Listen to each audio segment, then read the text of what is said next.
የሚጥል ህመም እንዴት ሊታወቅ ይችላል ወይንም ዲያግኖሲሱን ስናይ፣ ሰላም ዶክተር ቤተነኝ የህፃናት ስፔሻሊስት ሐኪም ከለቡ ስታር የእናቶችና የህፃናት እንዲሁም የውስጥ ደዌ ህክምና ማዕከል። የመጀመሪያው ዲቴይልድ የሆነ ሜዲካል ሂስትሪ። ይሄም ማለት ምንድነው? ወላጆች በሚሰጡን መረጃ የምንወስደው ማለት ነው። ከዛ በተጨማሪ ደግሞ ዲቴይልድ የሆነ ፊዚካል ኤግዛሚኔሽን፣ ይሄም እኛ ምርመራ የምናደርገው ነው።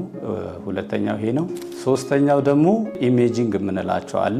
በአብዛኛው የምንጠቀመው ብሬን ኤምአርአይ፣ ሲቲ ስካን ሲሆን እነዚህም የሲጀሩን ወይንም የህመሙን የሚጥል ህመሙ መነሻ ቦታ ይነግሩናል። ከዛ በተጨማሪ ዋና ዲያግኖስቲክ የምንለው ኢኢጂ የሚባል ምርመራ አለ። ይሄም ኤሌክትሪክ ኢንሴፋሎግራፊ ማለት ነው። የሲጀሩን ወይንም የሚጥል ህመሙን አይነት ከየት እንደሚነሳ እና የህክምናውን ሂንት ወይንም መግለጫ የሚሰጠን ነው። በዚህ ህክምና ህመሙን ማረጋገጥ ይቻላል ማለት ነው።